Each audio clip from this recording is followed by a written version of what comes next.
G'day and welcome to the Hunting Connection podcast. My name is Zach Williams and I am your host. Here we'll connect you with hunters, fishers and outdoor enthusiasts from around the globe. This podcast will share hunting and fishing stories, including past experiences, and tackle the tough hunting stereotypes our community faces. We hope to be a positive influence to those outside the community while also having a laugh along the way. Hope you enjoy the podcast.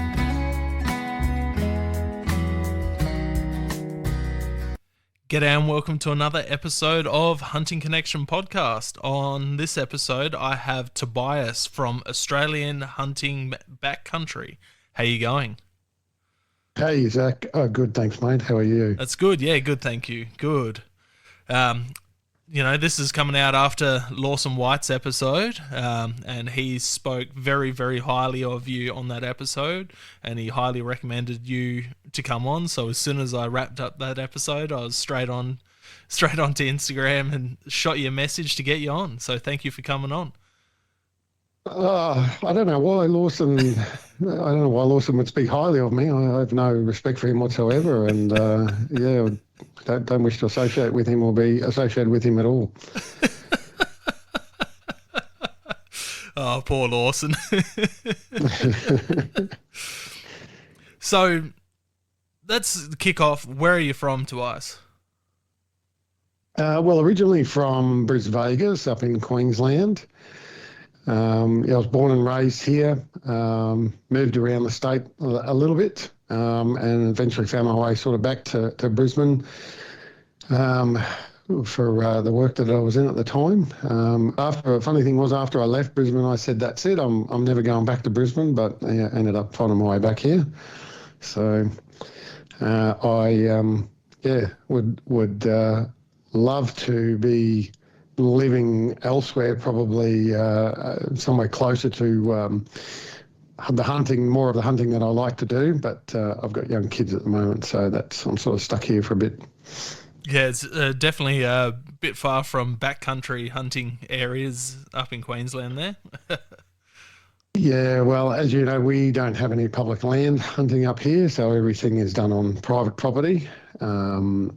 So, unless you've got access to a really big property I can still, some of the properties I access, I still get out and I'll do a two-nighter or something like that, just wandering around the property. But I can pretty much cover the whole property in the time that I've got. So, yeah, I've got to get used to travelling, either Victoria or overseas, generally where I go. Yeah, it's very, very much the same thing here, and with the recent bow hunting ban just kicking in on December 1st, we're going to be doing a bit more interstate stuff when I get the chance, so just to be able to take the bow for a walk. Yeah. So how did you get into hunting? Well, I guess it goes back to a very early childhood, so I would probably say maybe 8 or 9 years old. When I lived with my parents, my mum's parents, so my grandparents on my mother's side, lived downstairs. My grandfather was in the British Navy, and he was stationed in Ceylon, as it was back then, which is now Sri Lanka. So he did quite a bit of hunting in India when he was stationed overseas. So he was a very active hunter himself. So he was a major influence in my life. And my father had also done a lot of hunting as a kid, or hunting/shooting as a kid. He was raised on a farm in regional Victoria. And a lot of the meat that they ate came from the game that they were able to catch and kill themselves. So I was always sort of encouraged from a young age to pick up a rifle, learn how to shoot it, mucking around. Probably shouldn't disclose this too much, but I'm pretty sure the statute of limitations has expired. But mucking around in the backyard with grandfather's air rifle, shooting cans, and things that we set up in the bushes and so forth, and really enjoyed it. And really, I found I was actually half reasonable at it. So it kind of was always there. But having said that, I always sort of had, I would say, a bit of a natural instinct towards hunting. Anyway, it was always something that I wanted to do, and the books that I would enjoy reading, and that sort of thing. So so as I got older, was able to go out on shooting trips with my father. We would, every school holidays, we would pretty much pack up the ute and take off for 2 weeks and go out west shooting, pig shooting, goats, foxes, any sort of ferals. And as I got employment, part-time employment, I'd bought my first rifle, and then and back then, this is obviously pre-1996. I don't know whether you can tell from the colouring of my hair, Zach, but pre-1996, we in Queensland, we had first of all, we had a lifetime firearms licence. And there was no weapons registration or anything like that we had to worry about. And there was no permit to acquire system. So I would literally, on a Thursday, the Trading Post newspaper would come out. I would scour that on Thursday night, go through, look at some firearms that I was interested in, that I thought were reasonably priced, few phone calls, negotiation, blah, blah, blah, and then arrange it for the weekend to go over, have a look at the firearms. And I could literally hand over, walk into someone's garage, hand over the cash, take the firearm, go home with it. Stop by the gun shop, buy some ammo, take it to the range. And so over the years, I bought and sold. I couldn't tell you how many firearms. It would be dozens, if not, in the hundreds. Because you could just do that, and it was fun to do. And usually because I was pretty handy as well, I'd do the firearm up a little bit, dress it up, fix it, maybe throw a set of scope mounts on it or whatever, whatever was sort of what it needed at the time. And quite often I'd buy a selection of rifles before the next trip. We'd go away on a trip, I'd use them, have fun with them, come back from the trip and then sell them, and then look at, buying up new stock to take away on the next one. So, and this was back in the days when we had semi-automatics and pump action shotguns and, good fun stuff like that. So, so I've, long answer to your question, but I've been around playing with firearms and hunting from a very young age, and I now identify myself as 25. Almost the second time around, but I still identify as 25 because you can identify as anything you want nowadays, apparently. So, so that just gives you a time frame of how long I've been sort of playing in this area. No, that's awesome, man. That would have been the time to be alive. I was alive then, but I wasn't into it as much. I'd go out on weekends with my nan and pop, and hear all the stories about the heyday of shooting from him, going out shooting pigs and shooting rabbits for coin. And, when 96 came through and Pop had to give up a whole heap of his firearms, I was devastated. I hated John Howard from a very young age. That's where my hate of politicians first originated from. So, it's definitely a shame that it's not quite like that anymore here, and it seems to only be getting worse, which is a massive shame. But you spoke of Sri Lanka there for a minute. Was he hunting mostly like sambar and stuff over there, or? No, he was hunting the sort of, I guess you'd call big game. So as controversial as it is, he did tiger hunt. Amazing. And he never spoke of hunting deer.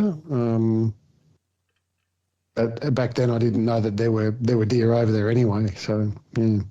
No, that's crazy. That it brings me back to one of the first podcasts I did with a fella called Richard Barker. His dad was Indian, and yeah, that he did a lot of tiger pest control. And as a soldier, you'd Yeah, have to go hunt tigers and shoot all these man-eater tigers around villages and stuff, which is just yeah. absolutely insane. Yeah, yeah. He was a bit, and it's, maybe it's that my memory is a bit fuzzy from that long ago, or he might have been a little bit coy about exactly what he did hunt.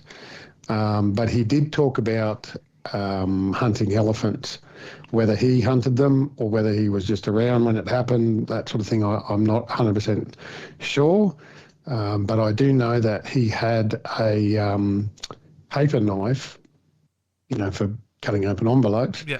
because again, back in those days, people used to actually write letters to each other and put them in envelopes and send them to one another.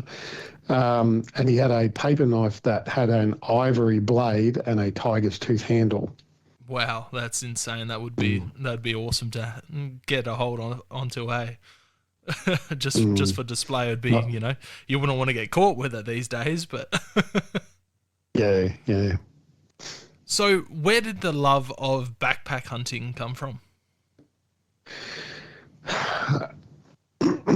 There was no specific event or anything that I can think of that actually, was the catalyst for this.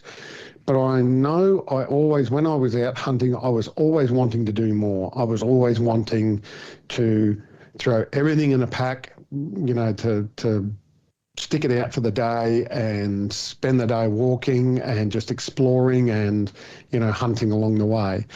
And because of the hunting that we were doing, a lot of the other guys, my father and friends that we hunted with, they weren't interested in that style of hunting. They just wanted to go out, walk a riverbank for a few hours, turn around, come back for lunch and camp and a snooze, and then maybe do some hunting in the afternoon and spotlighting and so forth.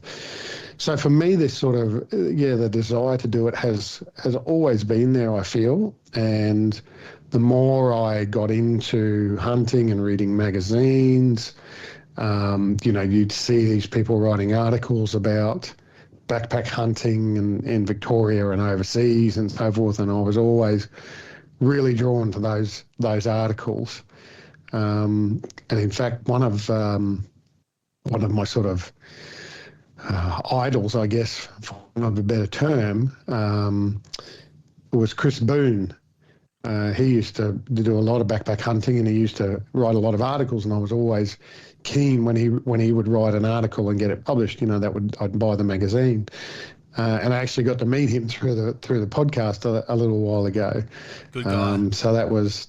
Yeah, that was. I was fanboying a little bit when I had him on. So, No, that's awesome.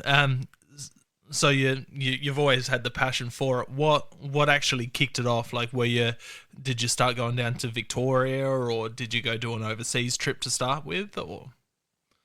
No, it was Victoria. So a mate of mine who I had been doing quite a bit of deer hunting with in Queensland, he got invited to go down and do a hunt with somebody else. And when he came back, he said, "We've got to go and do this." That was unreal. It was life changing. So a few months later, we planned a trip, and it just sort of cascaded from there. That first trip was a huge learning curve for me. A lot of fun. Type 2 fun. It's painful, it's cold, it's wet, all the rest of it at the time.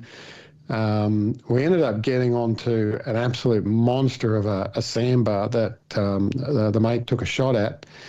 And I wasn't there when he took the shot, so I didn't get to see it.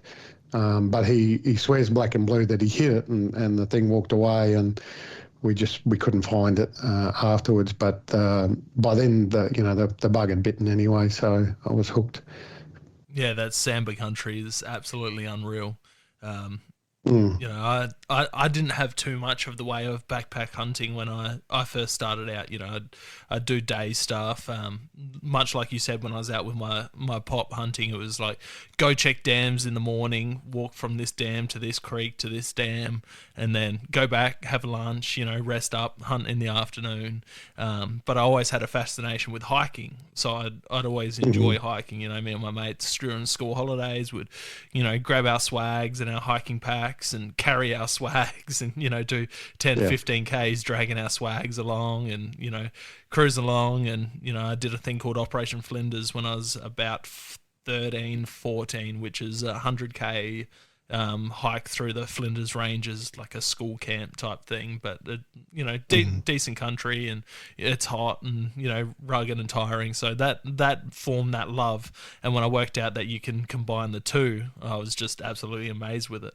But my first Yeah. initial backpack hunting trip was New Zealand chasing sika on the North No, Island. you jumped in with both feet there. I did. I was absolutely, you know, I missed 3 deer with a bow. I was, you know, cold, wet. Camp was soaking. You know, I had this Huntec tent that, you know, no floor on it, just this little blow up inflatable sleeping mattress. The sleeping bag that I used was, you know, not quite warm enough for the conditions and being soaking wet, and I struggled. Didn't hate it at the time, but it was it was a struggle. But then as soon as I got back from that, I'm like, I need to do more of this. Yeah, yeah. Well, I'd been through, you know, Cubs and Scouts and then Ventures and so forth. So I had already had quite a bit of backpacking experience, multi-day hikes, that sort of thing as well. So I had already had a really good background in it and knowledge base and so forth to sort of springboard from. You know, the difference was it was then, you know, with a hunting focus instead of a trip or scenery, you know, destination focus. So that was a big advantage having all that knowledge already. It still didn't stop me from making mistakes. And I'm going to be, you know, honest. I still make mistakes nowadays. Maybe mistakes isn't the right word. I still always learn a lesson on every trip. I always learn, you know, a couple of lessons about things, and it's always good to keep learning. You know, if you're not learning, then you're dead. So how do you go about choosing gear to take with you? From everyone that's ever hunted with me knows that and who have listened to the podcast knows that I'm an overpacker. I always end up carrying too much stuff. I take stuff that I don't use, but, you know, it's kind of those things that it's okay if I don't use it, because if I need it, I need it. But Yeah. So how do you go about picking gear to take with you and not overpacking? Yeah, so that's a big one, Zach. And obviously, you know, the Boy Scout motto was be prepared. So that, with that sort of thing instilled in me at the start, I definitely overpacked. When I say overpacked, I maybe took the wrong things instead of, you know, trying to focus on what I actually needed. For me, probably the primary motivator with the gear is the cost. You know, I'm not a rich man by any stretch, so for me, I really have to focus on the dollars, and that's the first compromise I need to make. So, you know, the saying in the backpacking world is the lighter it is, the more expensive it is. You know, we'd all love a Dyneema tent, carbon fiber poles and titanium stakes and that sort of thing, but the reality is we can't afford that. You know, most people can't justify that expense. So yeah, that's when I'm looking at gear. If I want to buy gear or upgrade gear, that's my first focus. And if I can justify the expense of something to upgrade it or to purchase it, then yeah, I'd take a dive down the rabbit hole of researching, you know, that gear. So, for example, probably the next purchase I'm going to make is going to be a decent lightweight tripod. And so at the moment I've got an old Manfrotto aluminium tripod that I've modified. I've cut the legs off and sort of modified cut two of the legs off and modified them so that I can use my trekking poles as two of the legs. So I'm trying to cut down on weight by using, having something with a dual purpose. So obviously if I'm sitting down glassing, I'm not going to need my trekking poles, so therefore they can be used in that. Other guys use their trekking poles as tent poles. But obviously the disadvantage there is if you need your trekking poles for the day and you want to leave camp up, then what do you do? But that's another thing I look at is this item a single-use item, or does it have multiple uses somehow as well, so that therefore I can replace maybe this item might be a little bit heavier, but I can use it to replace another two items. And then I think the other thing is I really stick to probably the three main things that I encourage people to spend the extra money on and buy good gear is boots, backpack, and bedding. So within bedding, I also include the tent, because if you can't walk, if you get blisters or plantar fasciitis or other nerve pain or whatever from walking in, then you're not going to be encouraged to go further and deeper and that sort of thing, and it's going to be really uncomfortable because that's the primary thing that's getting you in there. That's what's holding everything up. Backpack as well. If you've got a really uncomfortable, poor fitting backpack and it's rubbing on you, or it's there's too much weight on your shoulders, even poorly fitted. Might be a great backpack, but it might be poorly fitted, and there's too much weight on your shoulders, and then your shoulders ache the entire time, and then you end up getting headaches or that sort of thing, or you end up with blisters on your hips from the hip belt rubbing, or even pinching between the hip belt and your pants belt and that sort of thing. Again, that can completely ruin a hunt. And then bedding. If you can get a good night's sleep at the end of flogging yourself all day, that's start the next day afresh. That's a huge factor. So I'm prepared to carry a little bit more weight and spend a little bit more money in those areas, because I think everything else from there you can sort of compromise in one way or another. Like you don't need, and as I've got a shit ton of Kuiu gear, but you don't need Kuiu gear to go out hunting. You can do it in budget price gear. You can do it in blue jeans. Like plenty of animals have been killed in blue jeans and flannels. So, but is that the best clothing to wear? No, it's not. But if that's what you need to compromise on to get yourself out into the backcountry and spend money on items that you don't have, then that's what I'd sort of push people towards.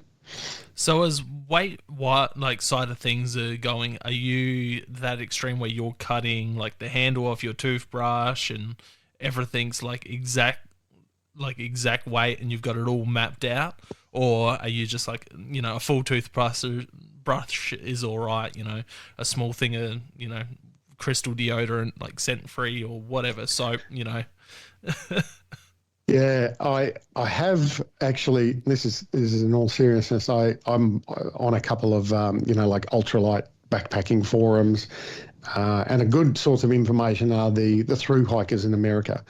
The guys that do 100 days on a trail from one end to the other and things like that. Like they look at ways of cutting every ounce out of things that they can. They have challenges to see how low they can get their base weight down to and not die while they're on this trip, But I do remember reading somebody suggesting that not only could you cut your toothbrush handle off, but you could cut the bristles in half because they don't need to be as long.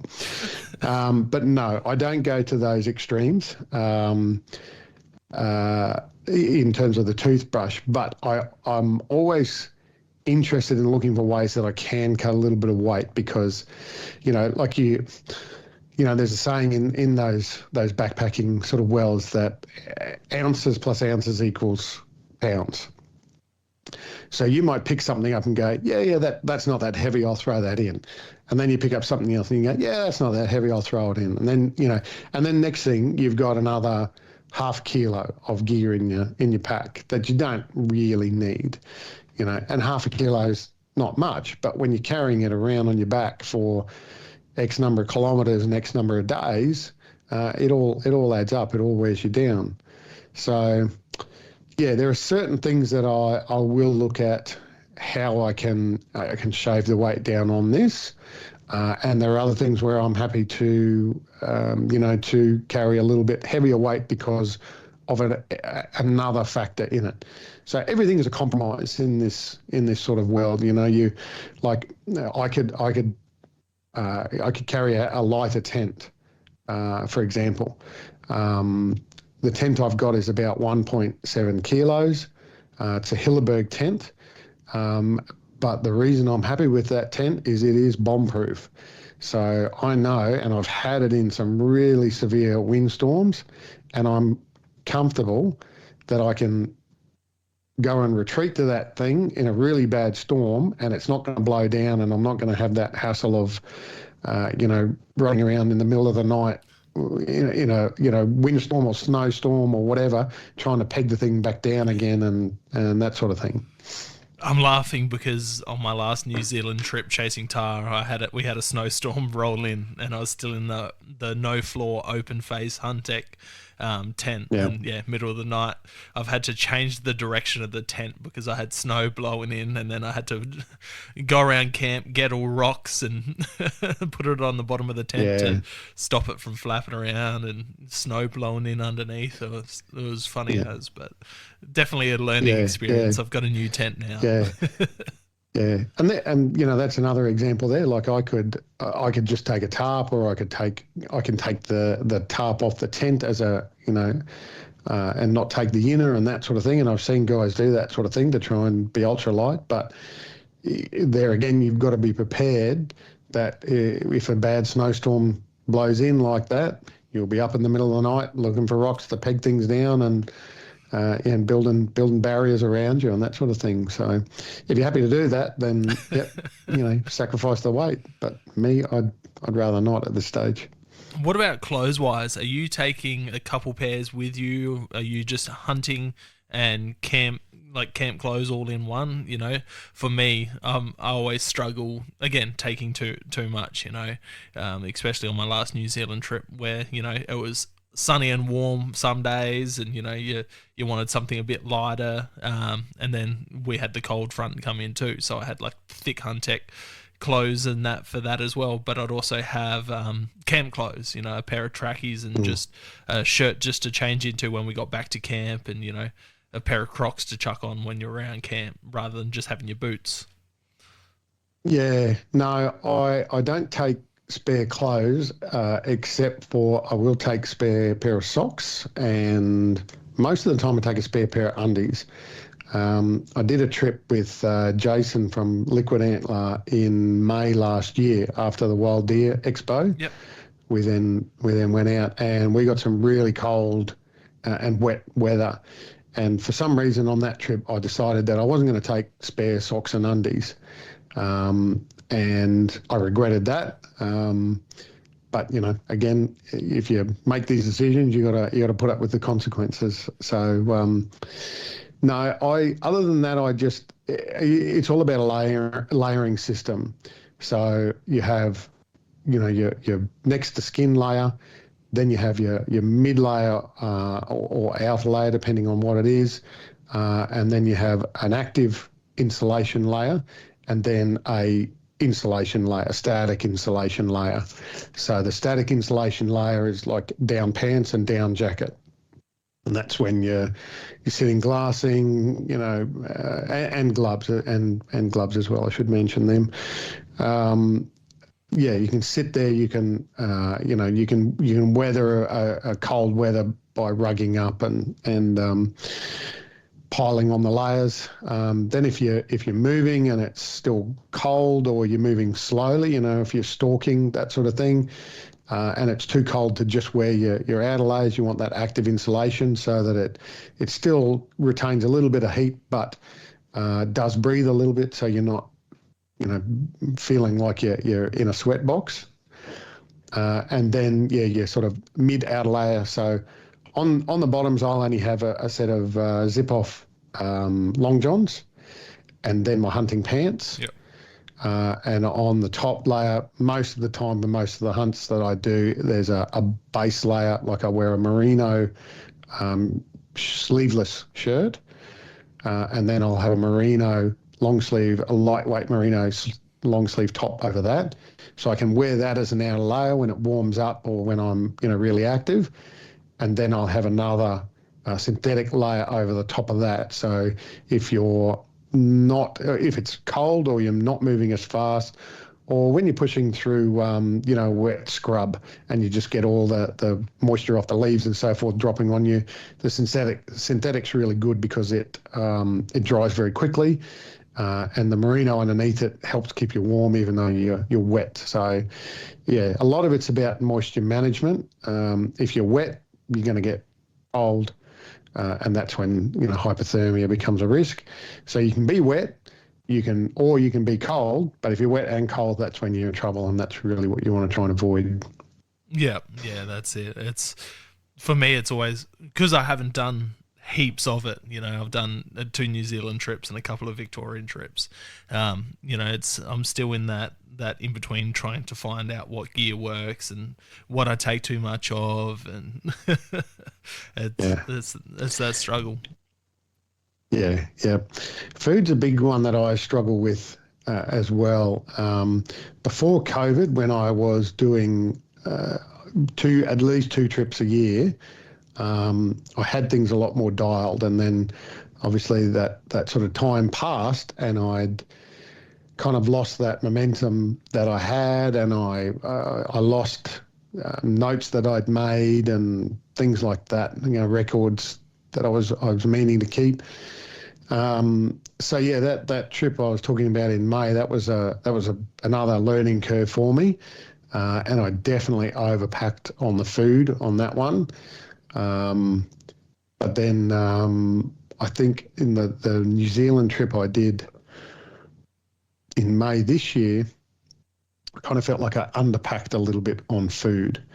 But that was my first trip in New Zealand, so I, wasn't quite sure what to expect. So it's like I said, every trip's a sort of learning experience, and what you learn on one trip doesn't necessarily transfer into the next trip because, you might be in a completely different season and different circumstances. I mean, we were in with Jason and Blake from the Venture Folk. We did a backpack trip in Victoria in September, just gone, and September we packed for cold weather. We were expecting, and we had one day was 31 degrees and the next day was 33 degrees. I don't think I pulled my puffy jacket out of its bag for that entire trip. We did have frost one morning. I think it got down to -1, but other than that, we sweated the whole time. And then I see like Chris Boone that I was talking about before, he did a backpack trip, I think a week or 2 after we came back from ours, and he got snowed on. So, you always end up with anomalies like that as well. So it's hard to plan for every eventuality, but as long as you cover most of the bases, you should be pretty right. What about, so you spoke a little bit about food there. When you're, planning a trip and you're planning food day to day, what type of things are you packing? Because, I can fast a decent chunk, but when you're in that, constant burning energy type of situation, you kind of want to refuel that. Like I'm a big snacker when I'm hunting. I love snacking. Lollies, jerky, trail mix, that type of stuff, and then hot foods, noodles, stuff like that. What are you packing with you? So I've found, as I've gotten older, I've found that I don't seem to eat as much as I used to. And So most days at home, I won't even eat breakfast. Sort of lunch will be the first meal of the day for me. But I really, for backpacking trips, I really look for getting foods that are as calorie dense as possible. And trying to minimize the sugar as well. So I still, sugars, simple carbs like sugar are still good for that sort of on the move energy, just to give you a bit of a boost and so forth. So, I'll always carry some gummy bears with me in the hip pocket on the pack. And then I really look for fats as well. So, fats and carbs. The problem with fats is, though, that they're heavy for the calories that you're getting. So it's kind of unavoidable. But they're, fat is, 10 calories per gram, I think and carbs are 7. Don't quote me on that. But yeah, so salami sticks. On the last trip I did, because I thought it was going to be cold, I actually made my own little cheese biscuits. So I got 3 different types of cheese, like Tasty, I can't, Parmesan was another one, and another brand of cheese. Grated them up, and then I'd put a layer, a good pinch of each into a muffin tin, and then bake them in the oven, so that they're sort of stiff and a little bit crispy, and then vac sealed those. So I took a couple of those for each day, and then had a couple of salami sticks, as a lunch and that sort of thing. Liquid carbs are also good, especially ones with electrolytes, because the water can only do so much in high exertion situations. So you do need to replace your salts, your magnesium, sodium, that sort of thing. So yeah, at least a packet of electrolytes a day, if not 2. And then the backpacking meal. So what I've found with the freeze-dried meals is a regular size is quite often too much for me. But a small is sometimes not quite enough. So what I've actually been doing is buying 1 regular and 1 small, mix the 2 of them together, and then halve it, and then vac seal those, and then there's 2 dinners sort of thing. So, and then the old ramen noodles or 2-minute noodles, they're always a good. Nice to have a hot lunch sometimes on a cold day. If you can get some bone broth as well, some powdered bone broth, and add that in, that's a good way of getting some protein into your diet. Protein's good to have at night, later in the day, so that it helps your body and your muscles recover. And then, all the other stuff is sort of the energy that you need during the day. Absolutely 100% goes, this is a zero compromise item for me, is coffee. Need to have good coffee on the trip. I was taking ground coffee and my AeroPress for a while there. But I decided I'd try and cut down a little bit of weight. So then I got a pour over, stainless steel pour over sort of insert thing. And every time what I really want is the dog and gun dehydrated coffee. But every time they bring it out, it sells out so quickly. I never get around to buying it in time. So I have at times, those little sachets that you can get in hotel rooms, Moccona or Nescafe or some other brand.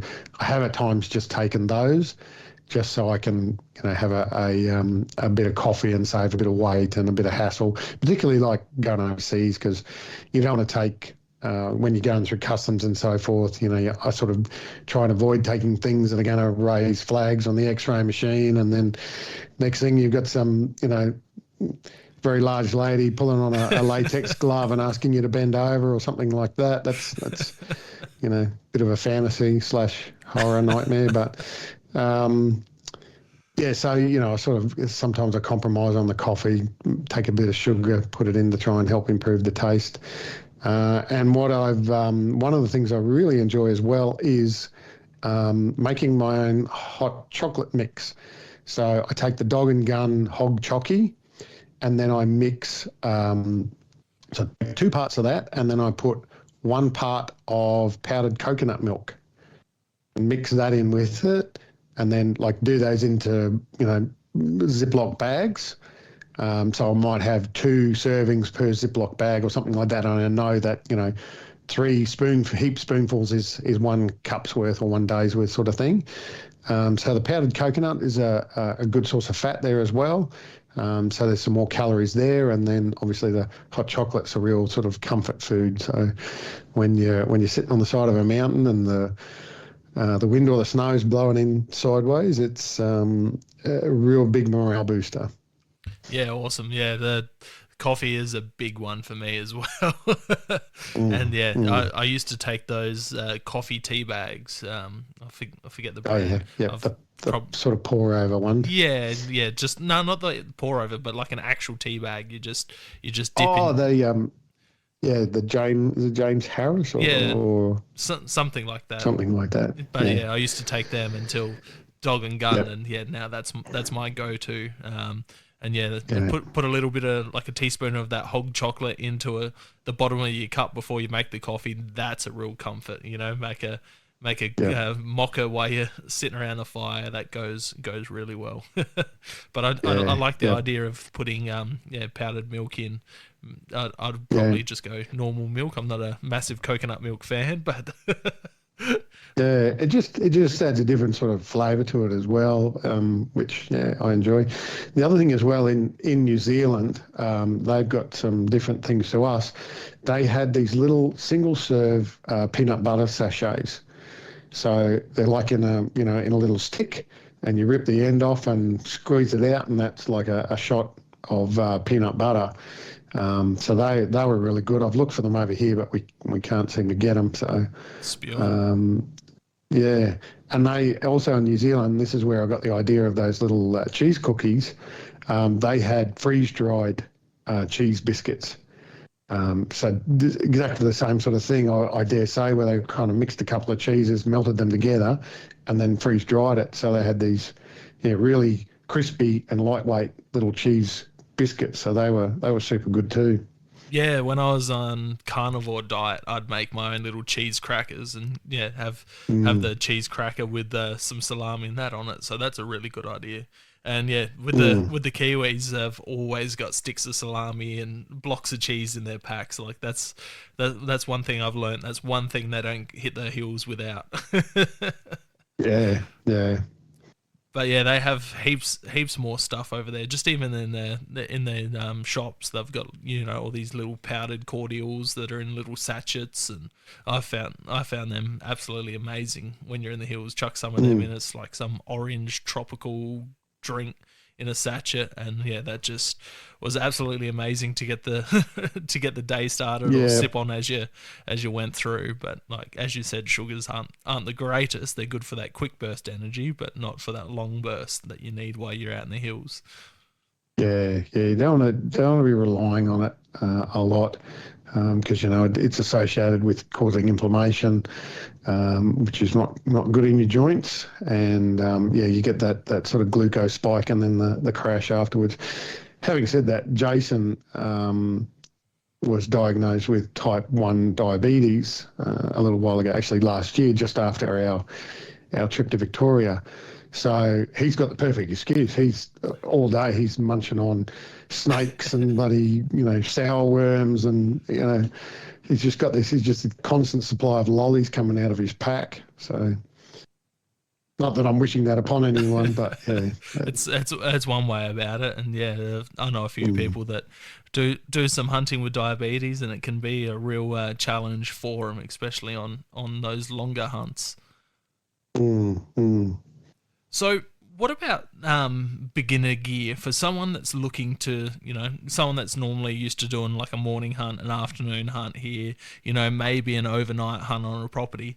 What are the top 5 bits of gear you would recommend for someone to get before they start doing backcountry hunting? So I'll come back to those probably 3 Bs, and I'd start with some boots. So everybody's feet are different, and some people, they just, like my father has what I call lucky feet. He can put on any pair of boots, doesn't have any feet issues, doesn't have any foot pain. Will walk all day in them, stand around on a concrete floor, doesn't complain. Whereas me, I've got to have my boots. I've got to have one of my boots stretched because one foot is half a size wider than the other one, and anyway, it's so I spent thousands of dollars on boots over the years trying to find a pair that didn't cause me pain and worked in the conditions and didn't leak as well. So I probably really, as a first purchase, go out and look at getting yourself, do some research, go out and get yourself a good pair of boots, and make sure they fit you properly and that they're not causing you pain and that sort of thing. And do a bit of breaking in before you go out. Don't pull up to the car park and open your box of crispy or lower boots and throw them on and hope for the best. That's 9 times out of 10 is gonna end in tears. And then from there you can look at like your backpack. How are you gonna carry your gear? And you don't need to go out and buy something new straight away. Have a look on Facebook Marketplace or eBay or some of the backpacking forums or whatever, and maybe look at getting yourself a good quality secondhand backpack. There's plenty of brands out there, MacPack, Lowe, Osprey. You might even pick up a secondhand Stone Glacier or Exo or something else, maybe a Morocco 30 pack, just so you've got something there that is at least giving you a bit of a head start, and a good adjustable frame as well. Tatonka's another brand I should mention too. Tatonka in particular have got good adjustability in theirs, the way that they're manufactured. So some of the other brands, you really need to know your sizing. You need to measure yourself and make sure you order the right sizes and so forth. Tatonka's a little bit more universal. I'm really keen, really interested in the new Morocco 30 packs that Rob does. So he'll actually build the pack around you. You go in there, he'll measure you up. He assembles it sort of piece by piece. It's like like an IKEA sort of version of a pack, and that way. And he can bend the frame to suit your back and all of that sort of thing. So, unfortunately, when he brought that out, I'd already heavily invested in a pack, and I just couldn't justify spending the money to buy his and that sort of thing. But if you can swing it financially, that's another good option. And then, your tent and your bedding. So sleeping mattress is essential because there's a lot of heat loss through the mattress into the ground. So you get the cold coming up, and then your body loses heat through that. So you need one with a reasonable insulation factor in it as well. So I'd sort of suggest anything over a R4 rating would be a good starting point. And just bear in mind that if you're in really cold conditions, you might have to look at doubling up in insulation somehow. So whether that's putting a space blanket down underneath or even layering some, if you're allowed to in the area, trim some branches off some trees or ferns or whatever and lay it down underneath the tent, just to give you a little bit more of an air gap.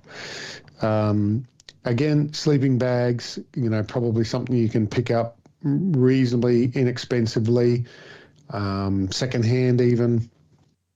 You just got to make sure that people haven't washed it incorrectly if you're buying a second-hand one and all the down is ruined or clumped together and that sort of thing, because that's how you lose. That's your insulative factor, is the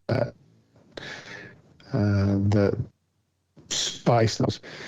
But again, it's to get ultralight, you got to pay more. So just be prepared that you might be carrying a slightly heavier sleeping bag if you're paying less for it. Yeah. And then the shelter, then the tent. So there's a lot of good options out there, a lot of well-priced options. It doesn't have to be a hunting brand. Just bear in mind as well that when they say a two-man tent, it's not a two-man tent. It might be 1.5 men, or a husband and wife type scenario, or one man and his dog or something like that. So you might even be able to, in terms of the shelter, you might even be able to go in with a buddy, and if you're going to be hunting regularly with them, buy a 3-man or make sure it's a generous 2-man tent, and just look at sharing the cost, and then you can split the weight between your packs, or one of you can carry something else and the other one can carry the tent, that sort of thing. Optics would probably be the next one I'd suggest. What that looks like for you, I guess, is again up to the individual and their budget. We'd all love Swarovski binos and a Zeiss spotting scope or that sort of thing, but that's not realistic for a lot of people. So yeah, you got to look at what you can afford. And again, that's something, if you're going to be hunting with someone regularly, that might be something that you look at splitting, because one of you can be on the binos and the other one can be on the spotter.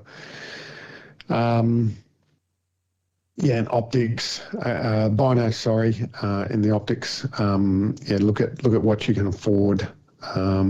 But good glass is unfortunately a reality of having the ability to find more game, particularly in the low light at the first thing in the morning, and then last light in the evening. And I've done comparisons with friends I've hunted with over the years, and we sat down and looked into the same areas and compared our light gathering abilities of the optics and so forth. And there's definitely there are advantages to paying more in that area. And probably the fifth one is the stove system. So what you're going to cook with, and what sort of thing do you expect to do? If you're just boiling water for coffee and your freeze-dried meals, then you might be able to get away with something a lot more basic and something you can put together yourself. So I'm not necessarily against jet boils, but I just feel that there are some better options out there. Having said that, though, they're awfully simple. Like, you can just go and buy a jet bowl off the shelf and boom, there it is, and everything fits within the canister, and the stove fit all within the pot. But yeah, there are some other lighter options out there. But again, there's some compromises too. So, a titanium mug is very lightweight, but it also disperses heat very quickly. So that means that it's harder to heat up, and it gets to a point and the heating starts to slow down because the titanium is so efficient at dispersing heat. So whilst that's lightweight, it's not necessarily the best option for cold, really cold sort of hunting climates. And I've had issues with jet boil canisters, the gas canisters, before in really cold climates, because they just won't work. The cold sort of causes stops the expansion of gas within the canister, and then you've got to boil some water, or try and boil as much water as you can, or heat it up, and then pour it over the canister just to get it going again, and then you boil your water, and so you end up burning through a whole heap more gas than you originally planned for. And we did that trip I was talking about in May and Jason. We had 2 canisters. We were sharing the stove. We had 2 canisters for 5 days, and we ran out on the last day. And we were only cooking, boiling water for the freeze dried at night, and then a couple of cups of coffee, hot chocolate during the day. We did have to, on the first day, melt some ice to get some water. So that used up quite a bit as well. But yeah, there again, we just, we didn't get a hot cup of coffee on the last morning. The grumpy Tobias because he didn't have coffee. So yeah, I've actually gone to now a liquid fuel stove. One with the bottle that you actually have a pump on, a manual pump, and you pump it up. And is that the MSR? No, I went with the Soto Muka, M-U-K-A. I think I pronounced it Muka or Muka, however you want to pronounce it. That was after the research I did. That was sort of what I ended up settling on. And Morocco 30 actually had it in stock, so I was able to purchase it straight from them. That's really, I really like that. It fits within my titanium mug, and then the whole. I've got an Ollie Camp pot. It's called an XTS pot. Don't ask me to remember what the XTS stands for, but basically it's very similar to a jet boil pot in that it's got the fins underneath, but it's quite a bit wider. And I wanted a bigger pot because I was actually cooking sometimes I made my own dehydrated meals for a while there as well. I've got a dehydrator, so I'd make my own dehydrated backpacking meals, and the best way to rehydrate those is to actually sort of simmer them. Basically, that they're not as good when you try and do it in the foil pouch. So that was one of the reasons I went for that pot. But it's very efficient, like a jet boil, and yeah, still quite light because it's alloy. So that's probably sort of the first 5 things I guess I'd sort of point people towards. Yeah. Well, yeah, just touching on the stove stuff, I definitely had those issues with the jet boil style system. I just got the cheaper companion BCF brand of the jet boil, and that's one issue that I had both times in New Zealand was that it got too cold and the gas bottles would just burn slower, and it was horrible. I did find putting them in your sleeping bag with you when you sleep slows that down quite a bit, so that's a good little tip. But I've just moved to the April this year. I got the MSR Whisper Light international stove. I've been playing with that. It's a difficult little system to get right. I've just if you pump too much in it and turn it on too fast, it tends to overflow, and then you got this little flame everywhere. So trying to work that out still. Yeah, there are some real intricacies to those liquid fuel stoves, and you got to get it right at the start. Learn how to use it. Otherwise, you'll end up. And you can't use them in the vestibule of a tent. That's a downside of it. So if it's raining outside, like a little canister stove, you could quite easily make yourself a cup of coffee in the vestibule. But those ones, you'd end up burning a hole in the thing. So, again, there's compromises with everything. Yeah, that's it. And then, yeah, touching back on like sleeping gear, definitely if you're a cold, like you're a cold sleeper, look at something a little bit more comfort, like a lower comfort rating for yourself. And yeah, mattresses are a big one. I'm still running the same one, but I've found, putting a ground tarp down first, and if it's too cold, I put my hunting clothes on top of the mattress itself, and that tends to help as well. So there's all these little things. And you can you can always layer up in your sleeping bag too. Like you go to there've been many nights that I've gone to bed with almost every layer on that I own, including my down jacket and down pants, just because it was cold, and you wake up in the middle of the night and the heat's obviously built up, so you've got to strip a couple of layers off, but at least you go to bed comfortable, because your body just won't sleep if you're cold. Yeah, it's definitely hard to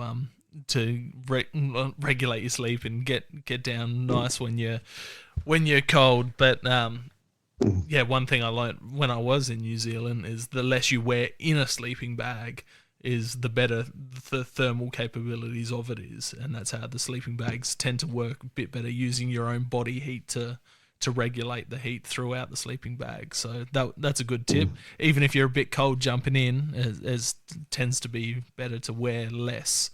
So and that helped on my last trip out anyway. Yeah, the other thing I've done too is boil some water before bed and throw it in your water bottle or a bladder or whatever, if you trust the bladder, and you can throw that in the bottom of your sleeping bag and put your feet up against it just to help warm them up, because my feet always end up getting cold. That everywhere else I don't have a problem keeping warm, but my feet are the ones that always end up suffering. Yeah, I tend to have a pair of camp socks that I have for sleeping in as well. So yeah, on that last trip we did down to Victoria, I actually bought myself a set of down booties. I got them off Amazon or eBay. They were only cheap ones because I just wanted to try them out, and it was so bloody hot that I never got to use them. So I definitely wish I'd had them in New Zealand. I can tell you that they would have come in handy there. What's something you've forgotten on a trip? Something that's important that you've got out and you're like, oh fuck. Good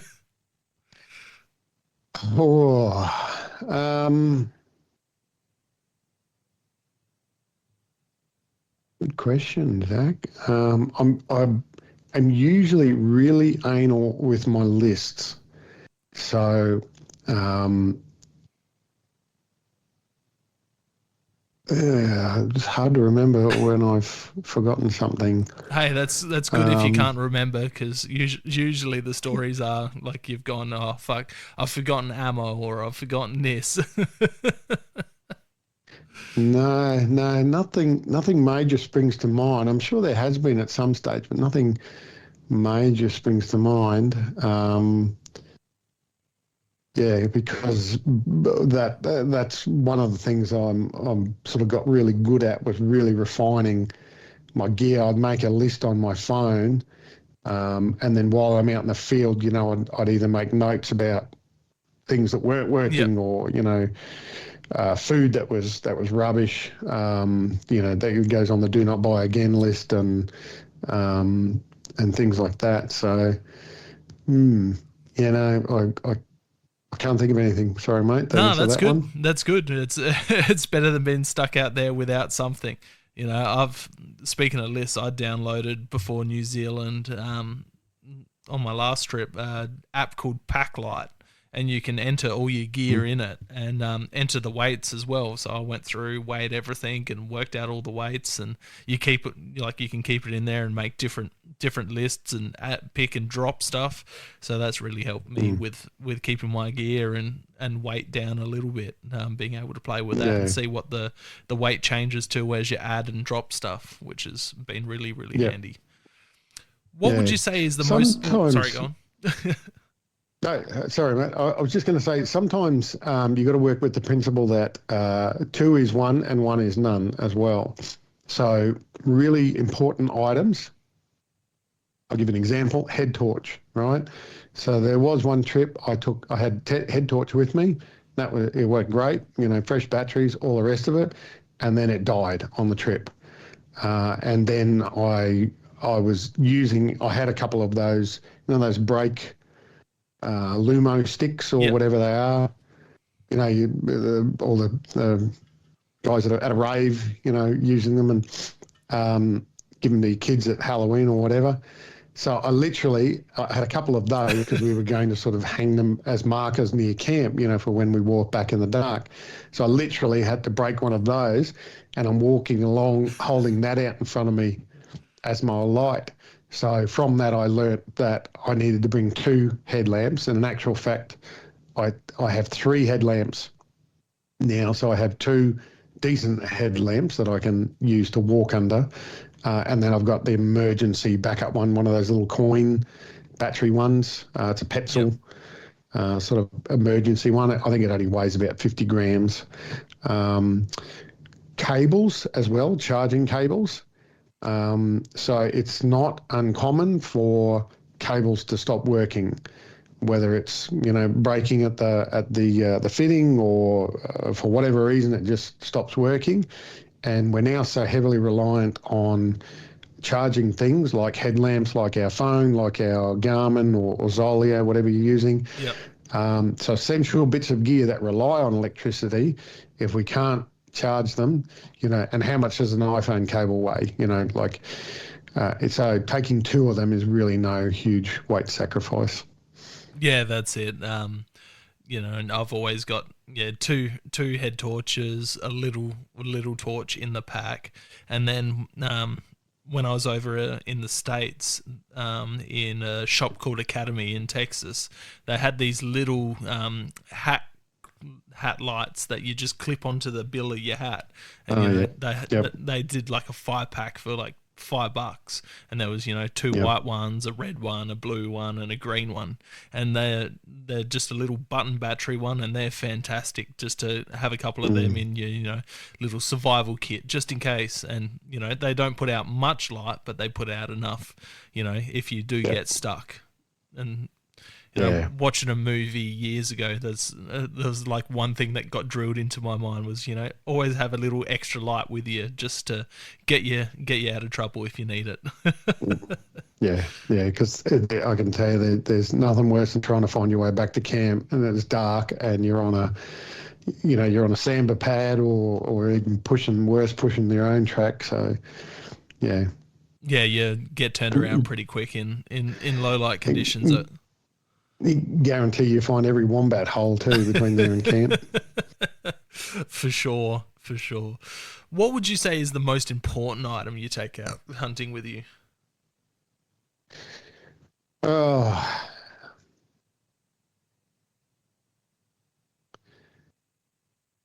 probably your sort of communication system, and particularly your emergency communication system.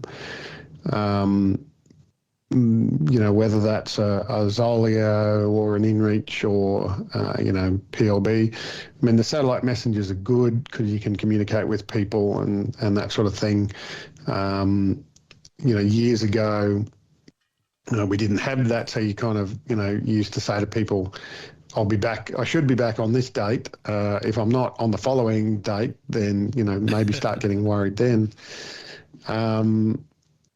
So it's good, particularly with people with wives back home and that sort of thing. I don't have that issue, so I don't really necessarily communicate with too many people back home. I like sending my kids messages every now and then just so they can see on the map where I am. Yep.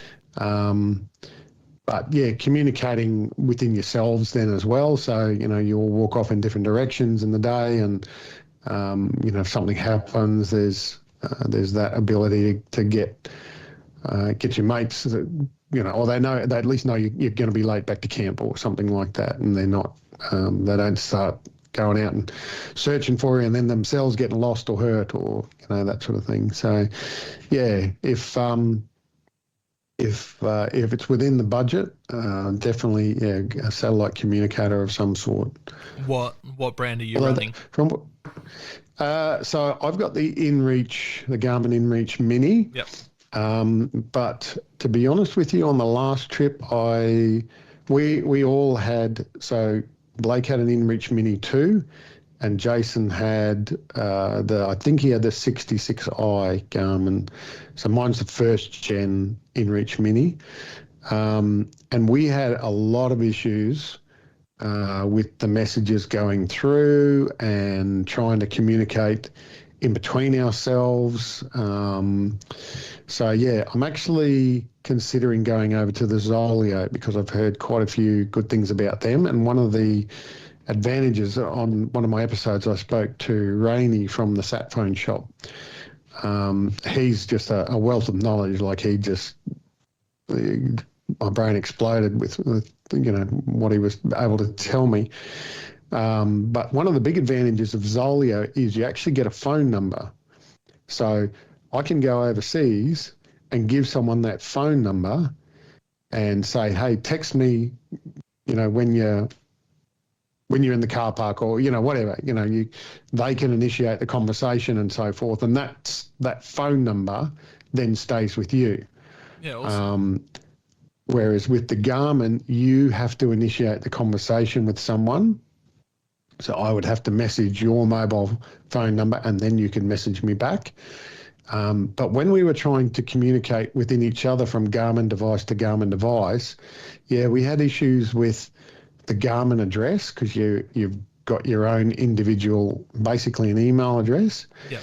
And it took us quite a bit to get it sorted out. The advantage of is the Zoleo with the Garmin's is that if something happens to your phone, so you do it all through an app on your phone, as you probably know. Yep. If something happens to your phone, you can still message from the device. So it's incredibly laborious to do it because you've got to move the little cursor around the on-screen keyboard, but you can do it. Whereas the Zoleo, once you lose that connection with your phone, you've only then got your preset messages that you can send, which is still okay, I guess, because if your shits are trumps and you're hitting the red button, then your location's the most important thing. But it would be good in an emergent situation to be able to communicate with crews that are coming to find you or something like that. So yeah, so still undecided about that. And it's going to come down to budget as well, what I can afford, because I've got a couple of irons in the fire at the moment with some things. I'm having a new rifle built, and yet to receive the bill for that, and then I've got to put a new scope on it, and I want to get it Cerakoted, and so maybe a new satellite messenger is not a priority. Yeah, that's the thing with all of this stuff. You're looking $500 for this, and $600 for that, $1,000 for this. It's bloody expensive. Like the hunting side of things is just like it takes the best bits of the hiking side of things, the best bits from the hunting side of things, and just combines them all together. And then you have to have the most expensive. Well, you don't have to have, but it makes life easier when you've got the more expensive versions of stuff. And I've got a wife and young kids, so I tend to be pretty low budget and try not spend too much. I got the Garmin Mini InReach 2 as well. That's what I took to Snake Island and New Zealand with me, and they were fantastic for what it was. Use your phone to do the messages. You've got all your presets and that. But in New Zealand, one of the other guys did have a Mini InReach, but I just couldn't work out how to hook ours up so that we could speak when we were. That was the only downside. It wasn't an easy process to try and work that out. No. Yeah, and that's what we found. Because I'm on the first gen, I use a different app to what the second gen uses, and they just didn't want to communicate between each other, and it was really frustrating. So yeah, that's one thing. But as technology gets better, like Elon Musk was talking about doing a phone that connects straight to the Starlink, so you'd have reception absolutely everywhere you go. And then, listening to other podcasts, Joe Rogan, he took the backpackable Starlink out with him on a hunt recently, and apparently it's not much bigger than an iPhone, and yet that gives you like signal wherever you go, pretty much. So, things. Yeah. If people can hold off a little bit longer before they get stuff, and just have the simple PLB just in case of an emergency, things look like they're going to get pretty crazy in the next few years when it comes to that technology in the backcountry. Yeah, that's right. Yeah, and digital technology and satellite technology. It as more people take it up, and it generates more income for them. They're going to, things are going to get cheaper. Like you look at mobile phones when they first came out, the cost of a plan and the cost of the calls and all of that, it was exorbitant. Yeah. And now, you wouldn't be without one. You wouldn't. Most 10-year-old kids have got a bloody iPhone, Back then, when the first mobile phones came out, I used to pull over if I missed a phone call from someone and I had to call someone back. I used to still pull over on the side of the road and use the payphone, because it was cheaper to use the payphone than it was to pay the mobile phone bill, because you had to pay for each. It was like 40 cents for 30 seconds. Yeah. And something like that. So you're paid by a minute and like $1 a text, and yeah. And that was the old, my first mobile phone was one of those old. They called them a paver, because I got a trade background. So that was one of the ones that the tradies loved, because they were indestructible. They had a battery, like a car battery on them, and this great big long aerial, but you could just about hammer a nail in with them. But yeah, you didn't get a full day's out of the battery, so yeah, it's definitely not very efficient. Definitely come a long way. What do you take? Speaking of technology, what are you taking in the way of charging stuff while you're out? Are you carrying a little solar panel and battery packs? And so I used to just take a battery pack with me. The ones that I've sort of trialed, I found the Dark Energy Poseidon to be the most reliable. Particularly, again, cold weather. Cold weather just kills batteries. It just sucks the life out of them like you wouldn't believe. You really got to manage your gas bottles, and you got to manage your batteries in cold weather. And then when I started taking the podcast gear, I had to take another battery pack with me to run the podcast gear as well. So that added a little bit of weight. But when I went to New Zealand and the last trip in September, the sat phone shop actually gifted me a little 10-watt solar panel. So I took that and just ran one battery pack, and I was just constantly sort of trickle feeding that. And that worked really well. Having said that, though, I had really good weather on both trips. If I hadn't had as good weather, might have really needed to conserve my battery a lot better, because like in New Zealand, you got that NZ Topo 50 app. That's just fucking brilliant, that app, isn't it? Like we need something like that over here. But running that the whole time, so you're laying down your tracks, obviously uses more battery and that sort of thing. So, yeah, you just kind of have to manage your power output a bit more. Maybe look at turning your phone off, or not running the app, or, only turning it on for select periods of the day. So it could be done. But it was handy to have and the solar panel, I can't remember what it weighs now, but it's nice and light, and did the job. So yeah, I've got a little solar panel that's probably it would probably be 8 to 10 years old now, but it's been bloody brilliant. And you charge one battery pack, leave it in camp and leave one battery pack charging, and swap them around the next day, charge your devices that way.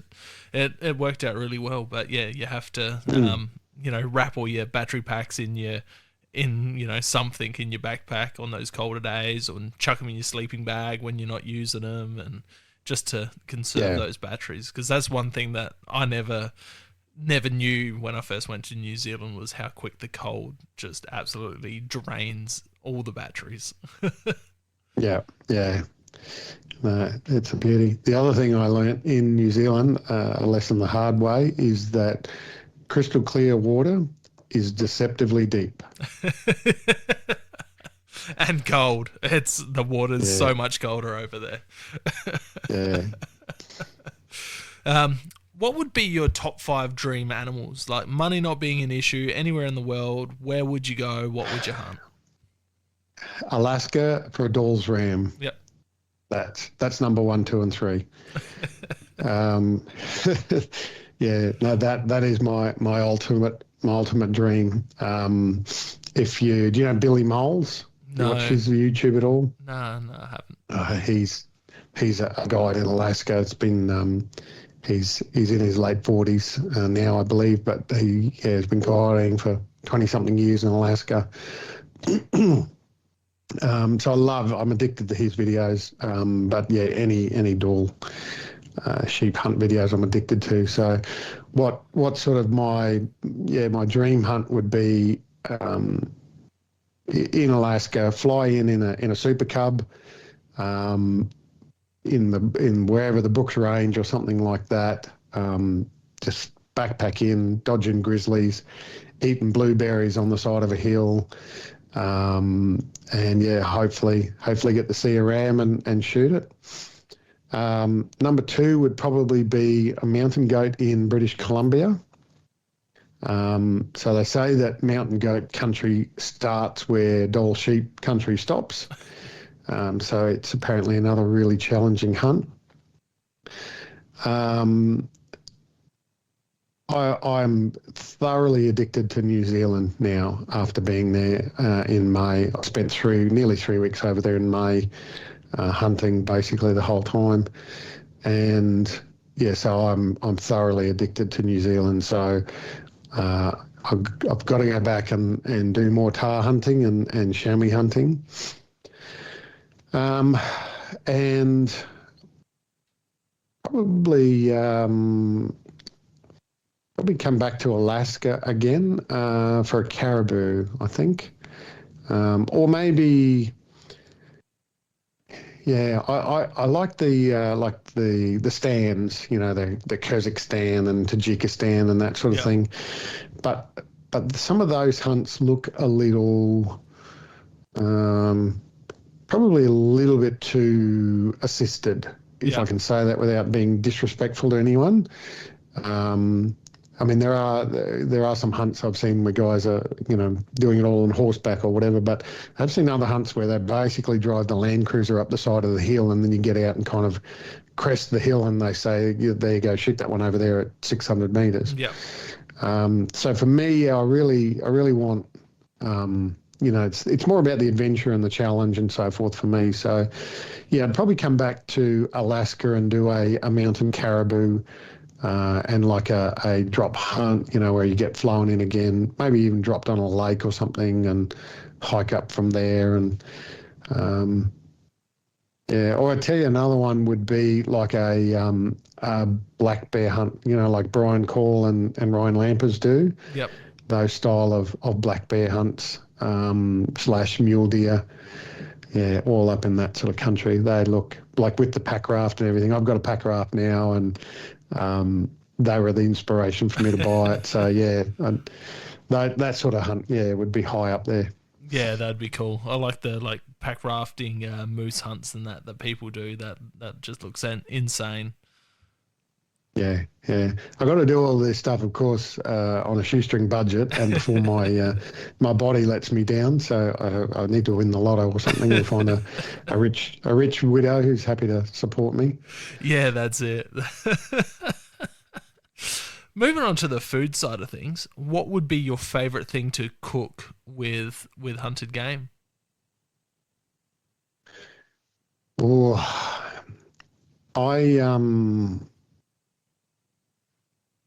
my son and I love making jerky out of backstraps. And we've been experimenting with the seasonings and stuff recently, and I've come across the Carnivore Collective seasonings. Yep. They should do some jerky ones. So yeah, really liking those at the moment. But we did my son and I did a sambar hunt in September, and we ended up bringing back a young sambar, an esky full of meat from a young sambar. So it was all like prime, pink venison.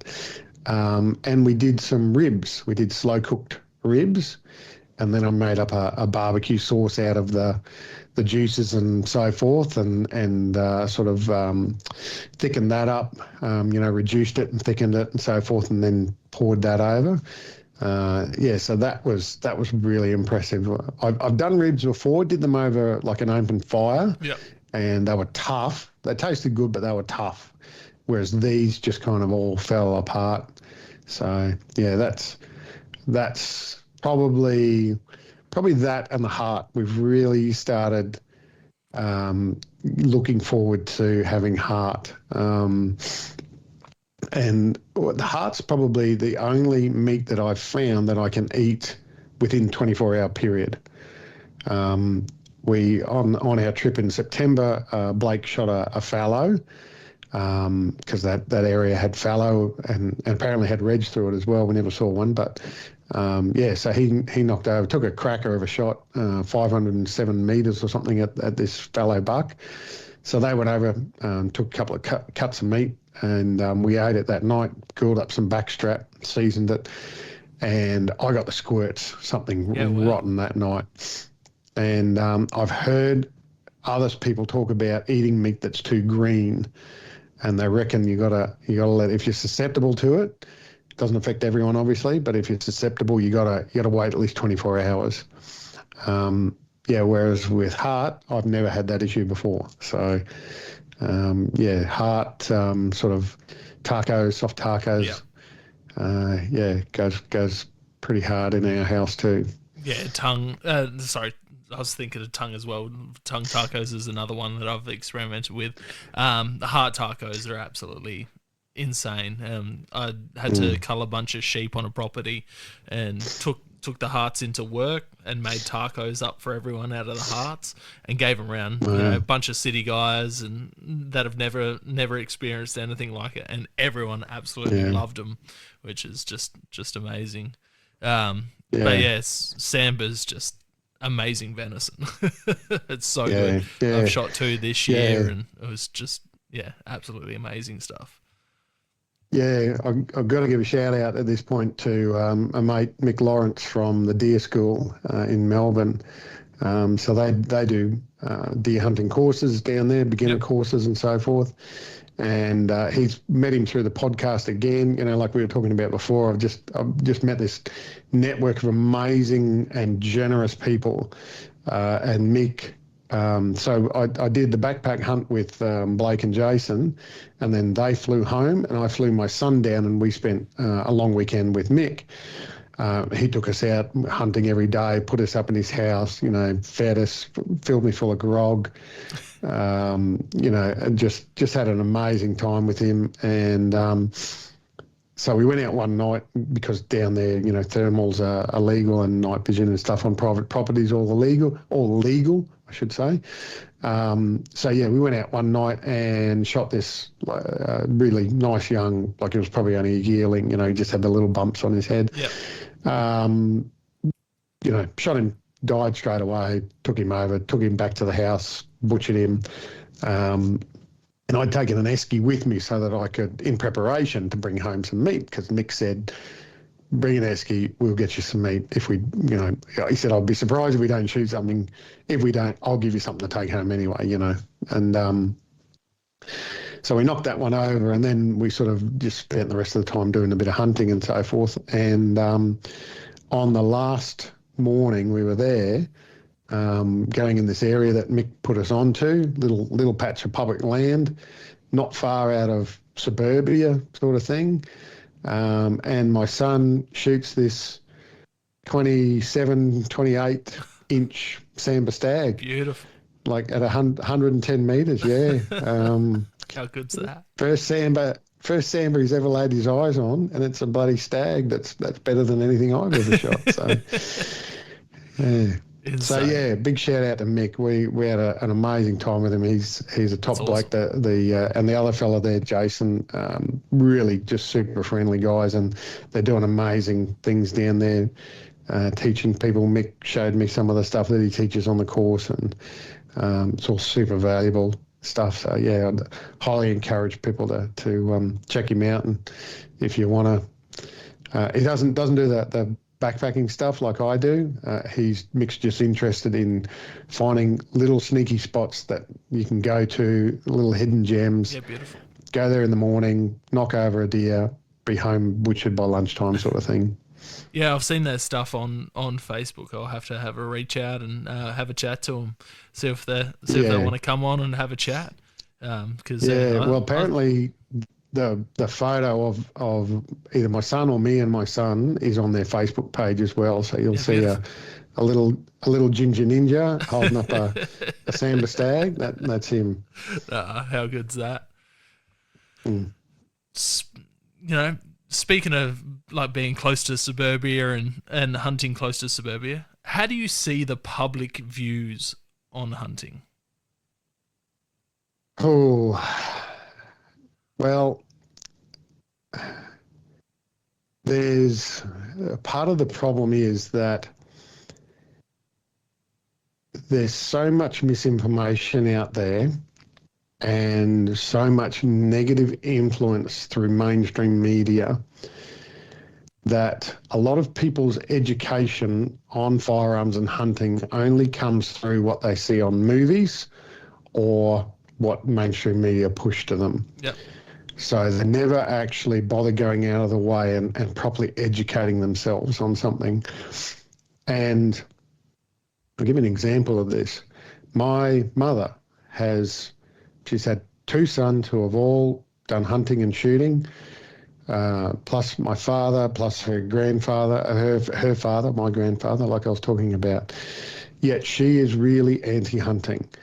And I often say to her, when at some point you're going to choke on your hypocrisy, because she eats meat, she wears leather products, she uses makeup that was at one stage tested on animals, blah, blah, blah. But for her, she just sticks her head in the sand. She just lives in this little bubble. She knows that we go out and hunt and we bring meat home, and she'll happily eat it, but she doesn't want to know where it came from or anything like that. And she just asked her just lack of desire to actually educate herself about the truth around firearms and hunting and that sort of thing. It aggravates me to no end sometimes, and we end up having these arguments, for want of a better term. And that's what I've encountered through my current profession, occupation, employment, and my previous career as well, is that there is just. I remember talking to someone once, and they were asking about deer in Australia, and they said, "Oh, there's no deer in Australia," and I said, "There's 6 species of deer in Australia." And they couldn't believe me. And then somebody else I was talking to one day, they said, "Oh yeah, but Australia doesn't have any guns, so we don't have to worry about that." When we were talking about America, and I went, "Who told you that?" Yeah, no, I've got more than one in my cupboard. I won't disclose how many, but yeah, I've got more than one. And they were again, "Oh my God, I can't believe there's guns in Australia." So, yeah. When you're seeing things, the bow hunting ban in Australia has been pushed by government agenda, and it's completely founded in emotion and and driven by an ulterior motive, and it's not evidence based. And people would just happily go along with it and go, "Oh, bow hunting must be bad because the government's banning it." Yep. And social media is a double-edged sword as well. Sometimes you see some videos that people have posted and you cringe at it. You think, why did you post that? Yep. But at the same token, you think, well, that's the reality of it, and maybe we don't need to hide or shouldn't be hiding. So yeah, it is difficult to try and educate people who don't want to be educated, because there's always people who are just going to, because of primacy, the rule of primacy, then they're going to believe what the first thing that they're taught is. Yep. And if the first thing they're taught is guns are bad, and hunters are evil people, then that's what they're going to believe, because they're never going to make the effort to go and educate themselves. So we're going down a wormhole here, mate. This is... Yeah, it's why it's one of my favorite questions, and that's why it's right at the end. So how would you personally change the public views on hunting and hunters?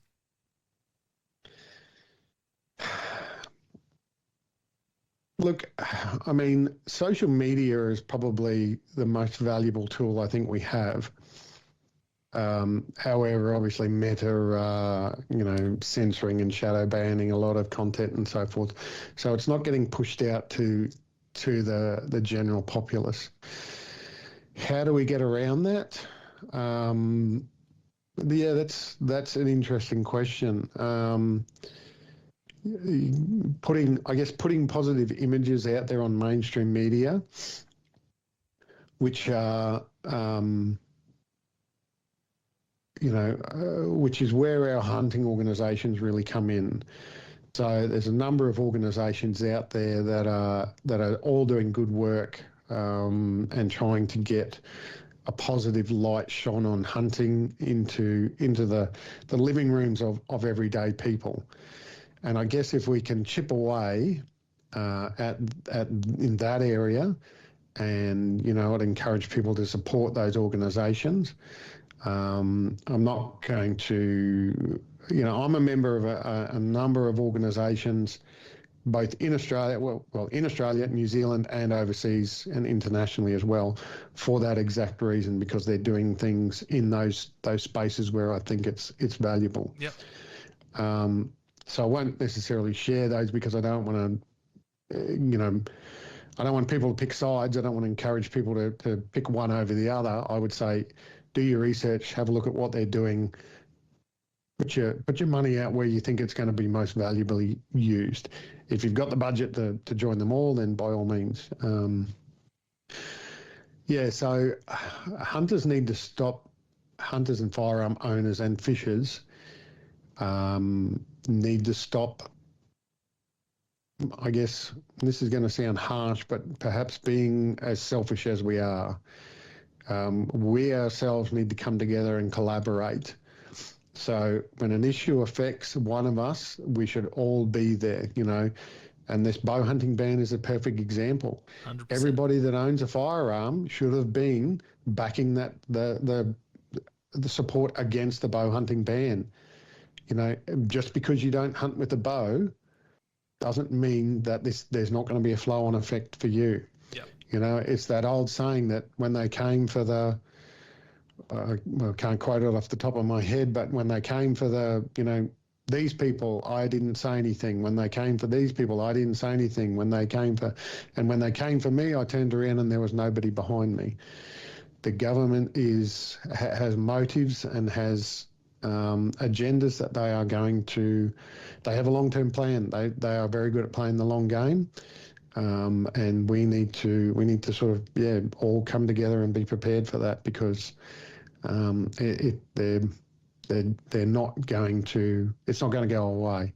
Yep. It's, Trump got in America, and that's great. Some of those issues might be solved. If Canada gets rid of Trudeau, they'll be better off as well. 100%. Unfortunately in Australia, we've got a two-party majority system here, and the Pauline Hansons and the Bob Catters and the shooters, hunters and fishers parties and so forth, they're never going to have a majority power. That's it. We're just not strong enough in this country. So yeah, we really need to band together and work out what the plan of attack is, and support those pro firearm politicians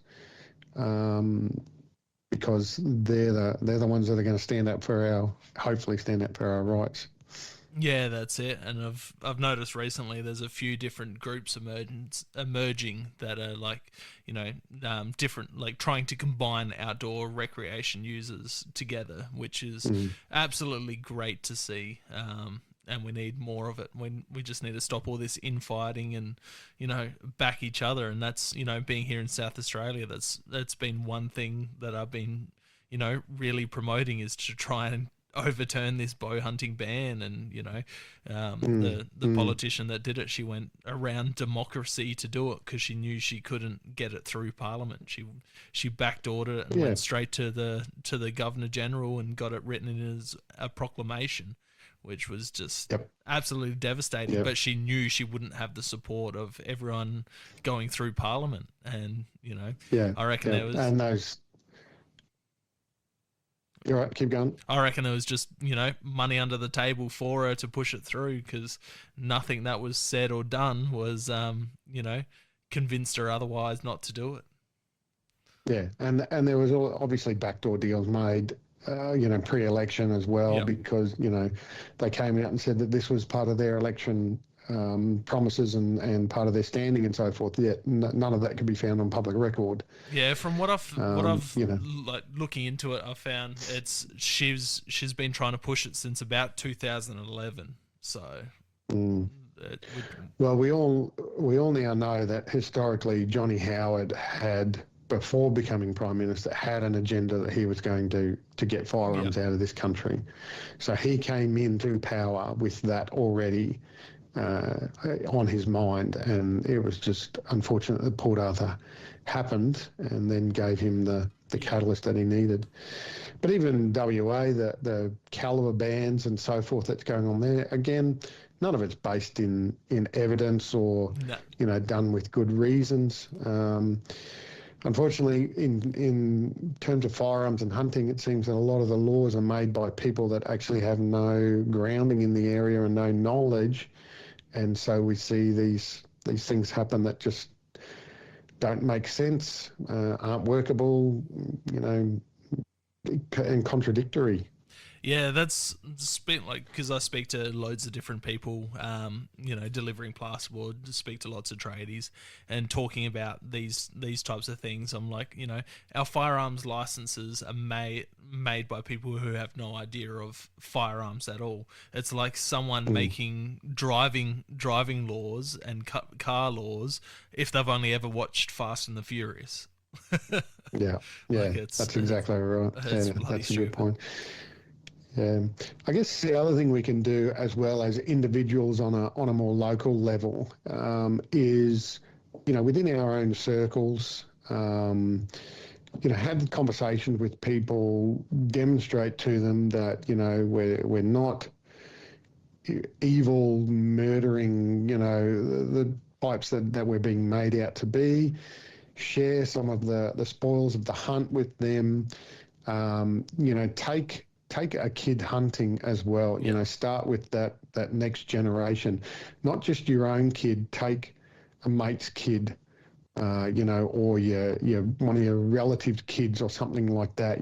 Because your kids are probably going to follow you anyway because they're influenced by you naturally. So kid that doesn't have a parent that hunts, get them out and about and enjoying, realising that firearms are not bad. They're not, dangerous things, and teaching those the safety laws and so forth from the start, so that even if they do step away from it for a period of time, they might come back to it later on in life and they've already got a head start. Yeah, that's one thing I take pride in is, I've taken a bunch of different people out and they've since gone and got their licenses and getting into hunting. And, I've just had a mate who I took out spotlighting a couple times and, target shooting. He's gone and got his license. But not only he went and got his license, his wife went and sat her license as well.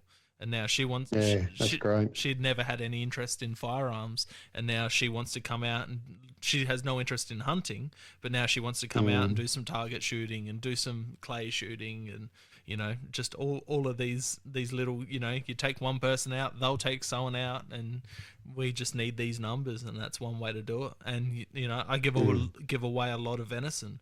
And then not only give it away, but I cook it at work and, hand it around to all, sometimes customers come in and I like, oh, you want to try some venison? And then, make them a taco or whatever. Well, I'm serving up a venison popper.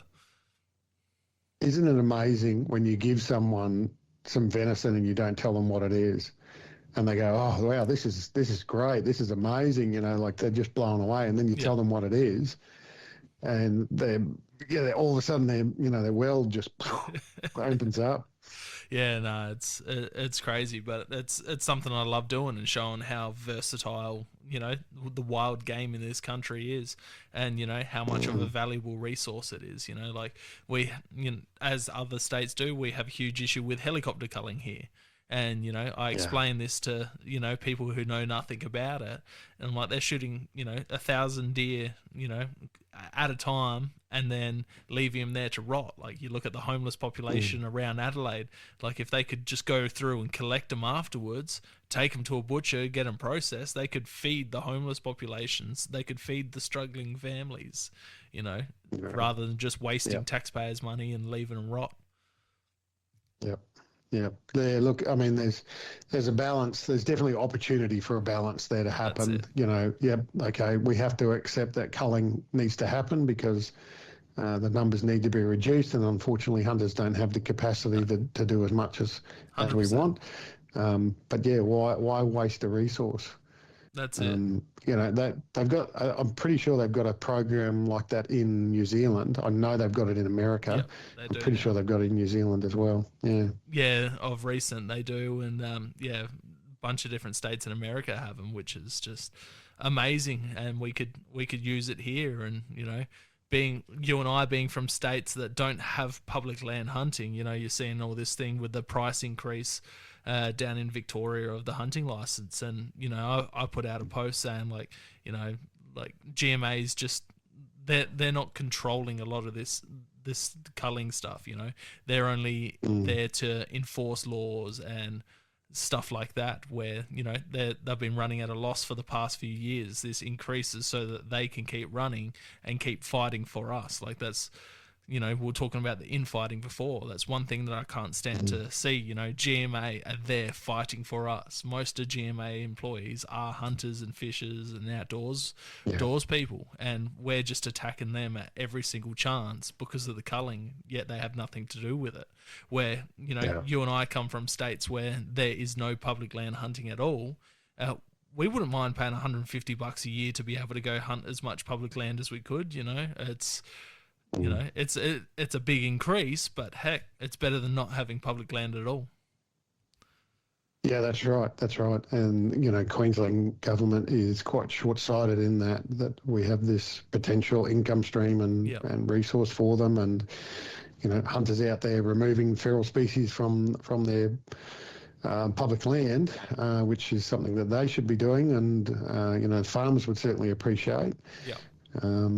I've had discussions with people who've been to America and know how the tag system and that sort of thing works over there, whether they feel something like that would actually work in Australia, and would that by putting value on something, would that sort of change perspective and change public opinion and change government opinion and so forth as well. So that's another interesting debate, another rabbit hole to go down. Oh yeah, definitely. I was massively in favour of like a tag system, but when you look at it, it's introduced species. The way they do it in Victoria, I think, is the way to go, or the way they do it in New Zealand is the way to go. I think a tag would just put too much negative on it, where you're paying for this thing, offsiding it for life, and having all these anti-hunting activists out here just fighting against everything to do when it comes to hunting. Yeah. I mean, the thing is, we had a tag system in Queensland years ago for red deer. Yeah. They introduced that, and it was an abysmal failure. But it wasn't policed in any way, shape, or form. I think that the first year, don't quote me on this. Clark McGee knows a lot of information about this, but I think the first year that they had it, they sold maybe less than 100, something like that.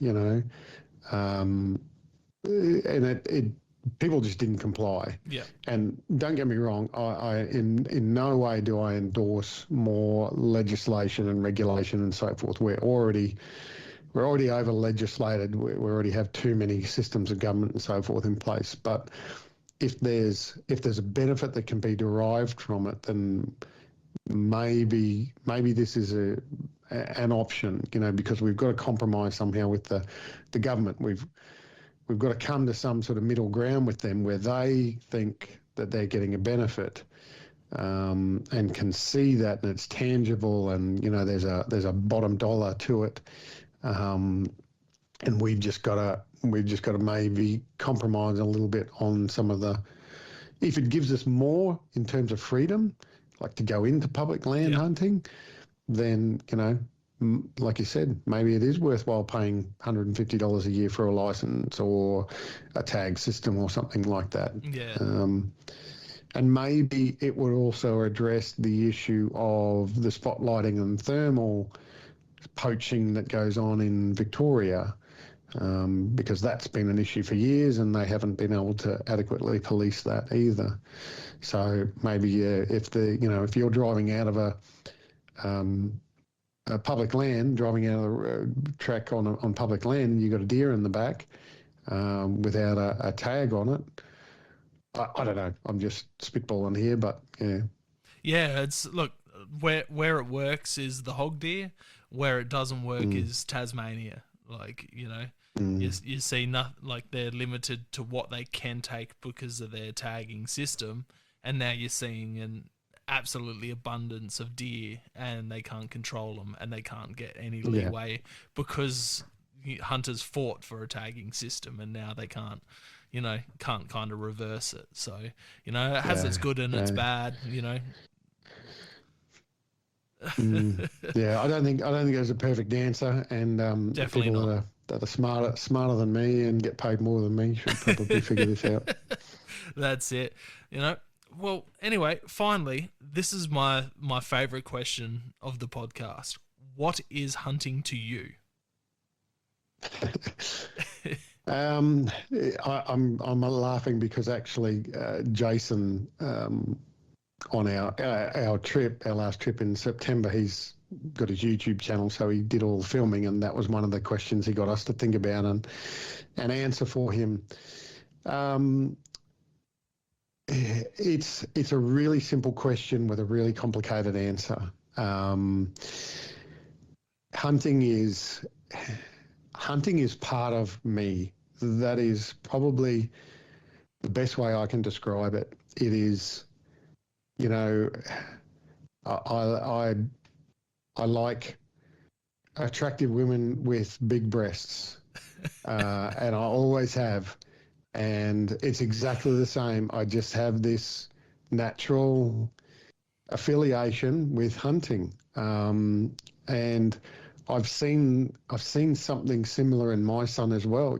From a young age, he wasn't interested in playing with cars. He wasn't interested in playing with, other toys and whatever. He wanted guns. He wanted to be shooting. He wanted to be, and he wanted to be hunting like dad and that sort of thing. And he's just naturally flown sort of into the whole hunting thing, and loves it and so forth. And so yeah, for me, it's the first part of the answer is it's part of who I am. It is part of my DNA. It is what I think about. It is what I spend my money on. It is what I research. It's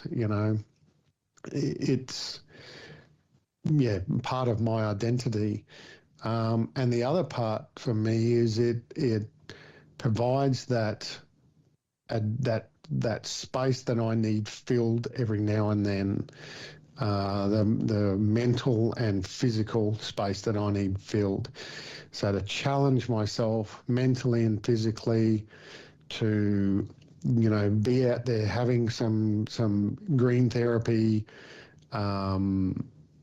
whether it's alone or associating with mates, sharing the experience, or just enjoying it on your own, whatever it is, it's really going out and appreciating what it is that we have in this world outside of paved roads and coffee shops and mobile phone service and Wi-Fi and all that sort of thing. It's the other end of the spectrum from the everyday life. So you can go out there and nobody's telling you what to do. Nobody's telling you to get out of bed. Nobody's telling you to climb that hill. You've got to tell yourself to do it. Yeah. So I never feel like I answer when Jason asked me the question, I was the same. I didn't feel like I answered it adequately because it's very hard to express. It's very hard to explain to someone that that might be listening that doesn't quite understand themselves. But that's probably the best way I can actually verbalize all of that. Yeah, no, that's a perfect answer. And people are probably sick of hearing me say it, and I probably say that too many times as well. But I can relate to everything you're saying and everyone else has said on that question. And it's just, unless you know what it is, you will never know what it is. And unless you go out there and experience it, it's just absolutely something grounding, something natural, and something that you can only feel when you're out there pursuing these types of passions. And it's not for everyone either. I completely get that, and I hold nothing against anyone that says that they don't want to do it, they don't understand it or whatever, as long as they're not critical of us at the same time. That's what probably gets under my nose, is when people say, I don't understand it. I don't know why you need to go and kill something, and they think less of you as a human being because you go and do it. It's everybody's entitled to their perspective and their opinion, and we don't go out of our way to be critical of vegans because they've chosen that lifestyle, but they seem to think that it's their right to come out and be critical of us as a result of it. But anyway, that's I don't want to harbour any hate speech on your podcast.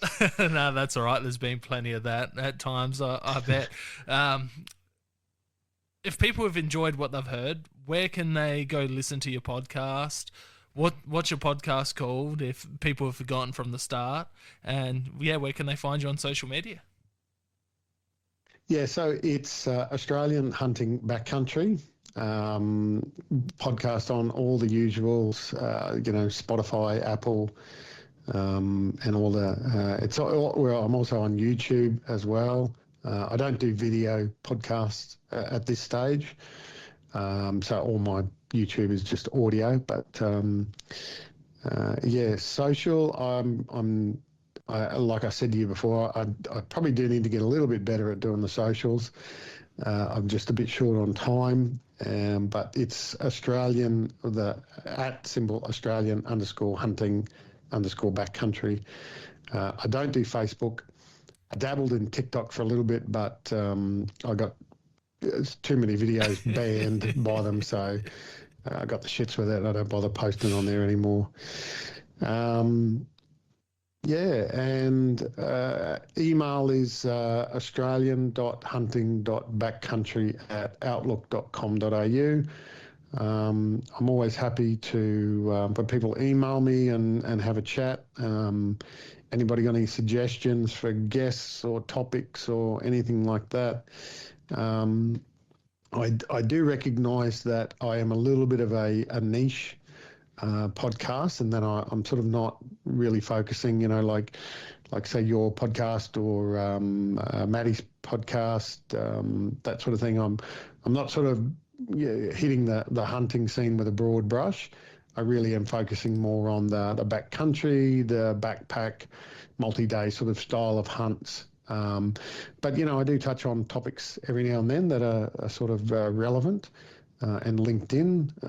So a little while ago, I did a podcast on copper bullets, for example, because that became topical in Victoria. So I wanted to educate myself and my listeners on that as well. And that was obviously going to have a flow-on effect to, backpack hunting in Victoria. Yeah. So, I do kind of dabble a little bit outwards from that stream. I do jump out of my lane every now and then, but happy to, like I said, to talk to anyone and talk about any topic. And like we were talking about before, the podcast is really not just about getting information out to people. It's very selfish reasons. I want to educate myself more as well.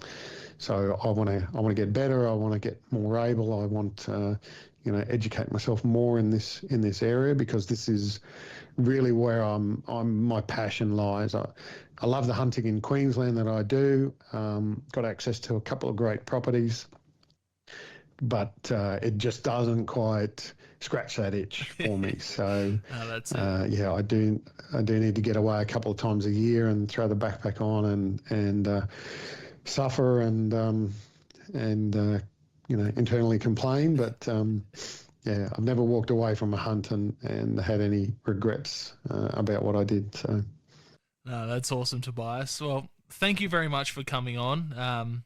And I've definitely taken a lot out of it. I do need to catch up on your podcast. I'm a few episodes behind, but I do love it. And yes, it's a niche podcast, but it's good there for anyone.